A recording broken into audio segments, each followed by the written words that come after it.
ഞാനിവിടെ ഒരു പുതിയ റെസിപ്പി ആയിട്ടാണ് വന്നിട്ടുള്ളത്. ഞാനിവിടെ തയ്യാറാക്കാൻ പോണത് എഗ് റൈസ് ആണ്.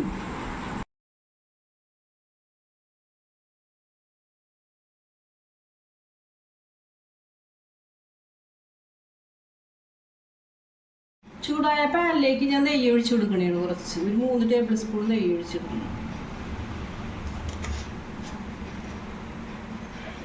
ഏലക്കായ, ഗ്രാമ്പു, പട്ട, തക്കോലം എല്ലാം കൂടി ഇട്ട് ചെറുതായിട്ടൊന്ന് ചൂടാക്കാൻ പോവുകയാണ്.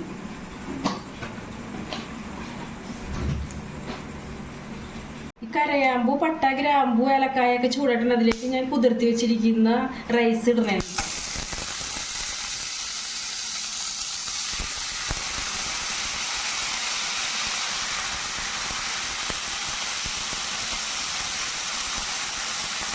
ഞാൻ ഒരു ഗ്ലാസ് തണുത്ത വെള്ളം ഒഴിക്കണേന്ന്.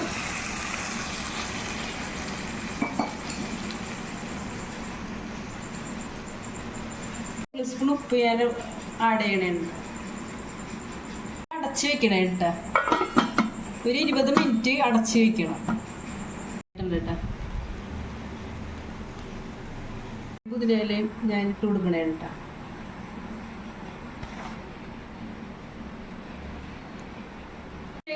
വെളിച്ചെണ്ണ ഒരു 3 ടീസ്പൂൺ ഒഴിച്ചിട്ട് ഞാൻ മുട്ട ചിക്കി പൊരിച്ച് പൊട്ടിച്ച് പാനിലേക്ക് ഇടണേ കേട്ടാ.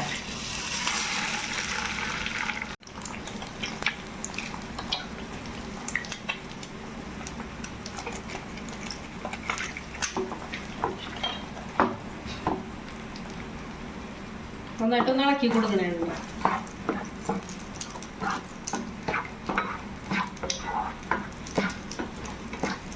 മഞ്ഞപ്പൊടി ആഡ് ചെയ്യണേ കേട്ടാ.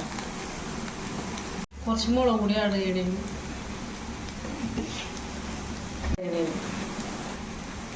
നന്നായിട്ടൊന്ന് ഇളക്കി കൊടുക്കും.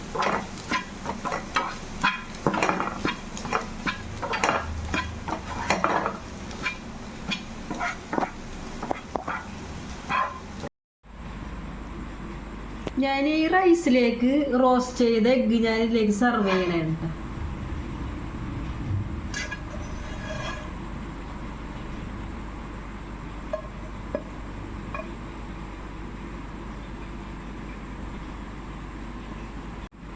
എൻ്റെ സിമ്പിൾ എഗ് റൈസ് ഇവിടെ റെഡി ആയിട്ടുണ്ട്. എൻ്റെ വീഡിയോ നിങ്ങൾക്ക് ഇഷ്ടമായി ലൈക്ക് ചെയ്യുക, കമൻറ്റ് ചെയ്യുക, ഷെയർ ചെയ്യുക, സബ്സ്ക്രൈബ് ചെയ്യുക.